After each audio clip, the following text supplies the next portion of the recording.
जय श्री राम। आप सभी भक्तों का आपके अपने YouTube चैनल अचूक मंत्र में हार्दिक स्वागत है। आज हम वर्ष 2025 में निर्जला एकादशी व्रत कब रखा जाएगा, इसका शुभ मुहूर्त, पारण का समय, व्रत की विधि और इस दिन क्या करना चाहिए और क्या नहीं, इन सब बातों की जानकारी प्राप्त करेंगे। सबसे पहले आप सभी श्रद्धालु भक्तों को निर्जला एकादशी व्रत की ढेर सारी शुभकामनाएं। भगवान लक्ष्मी नारायण की कृपा से आपके जीवन में सुख, शांति और समृद्धि की वर्षा हो। ज्येष्ठ मास के शुक्ल पक्ष की एकादशी को निर्जला एकादशी कहा जाता है। यह व्रत सभी 24 एकादशियों का पुण्य फल प्रदान करता है।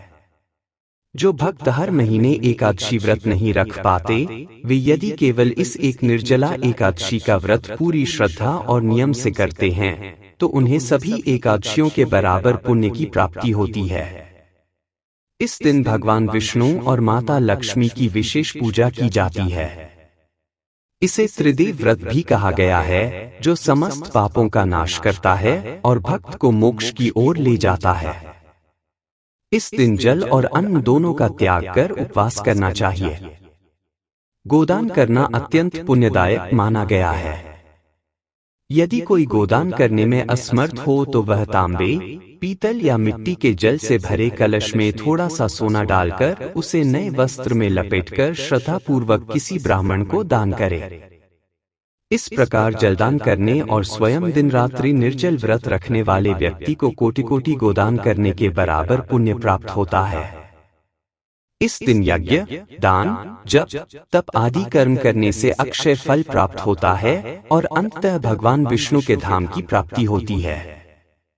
वर्ष 2025 में निर्जला एकादशी की तिथि 6 जून शुक्रवार को सुबह 6:34 बजे से प्रारंभ होकर 7 जून शनिवार को सुबह 4:50 बजे तक रहेगी।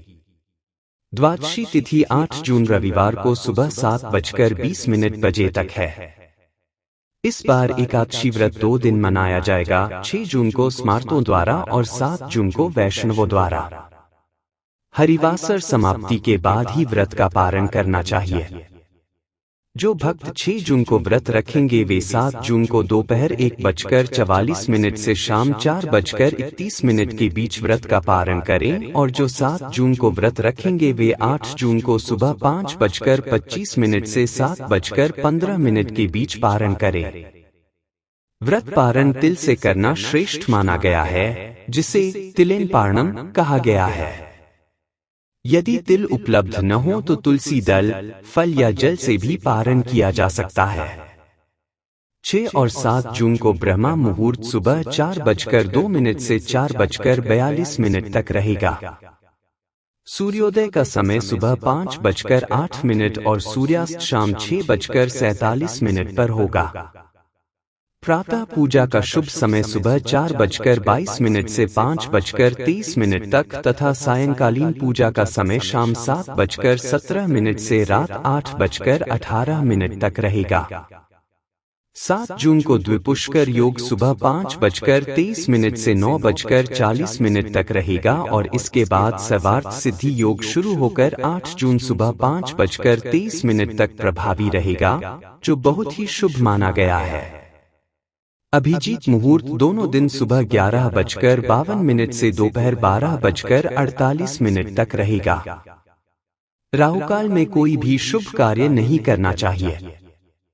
6 जून को राहुकाल सुबह 10:11 से 11:56 तक, 7 जून को सुबह 8:32 से 10:14 तक और 8 जून को शाम 5:04 से 6:17 तक रहेगा। आशा करता हूं कि यह जानकारी आपके लिए उपयोगी सिद्ध होगी। यदि आप चैनल पर नए हैं तो कृपया चैनल को सब्सक्राइब करें, बेल आइकन दबाएं और इस वीडियो को लाइक व शेयर जरूर करें। ऐसे ही धर्म, व्रत, पूजा और ज्योतिष से जुड़ी जानकारियों के लिए हमारे साथ जुड़े रहें। सुखी रहें, स्वस्थ रहें। जय श्री राम। धन्यवाद।